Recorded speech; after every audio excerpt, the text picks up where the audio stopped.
Swerte daw ang babae pag supportive ang lalaki. Pero mas swerte ang lalaki kung madiskarte ang babae. Hindi yung puro arte. Yung pareho kayong kumikilo sa binubuo nyong pamilya o sa relasyon na pinagsasamahan nyong dalawa. May mga babae talagang madiskarte na hindi lang umaasa sa kinikita ng asawa. Gumagawa sila ng paraan kung paano magkaroon kahit sa maliit na halaga. Hindi sila papayag na walang laman ang mga bulsa nila. Siyempre, natatakot din sila baka hindi maabutan ng asawa pag magkaaway sila. Sila yung hindi mapakali sa pagkakakitaan nila.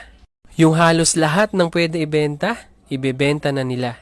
Dahil sa panahon ngayon, advantage sa mga misis na kumita kahit nasa bahay lang. Dahil sa kapangyarihan ng social media, lahat ng pwede nilang i-post na pwedeng ibenta, ipopost nila. Kaya sa mga mister na niloloko si misis, ingat-ingat baka sa susunod, mukha mo na ang mapost niya sa social media. Mahalin ang mga babaeng madiskarte sa buhay kahit palaging naghahanap ng away.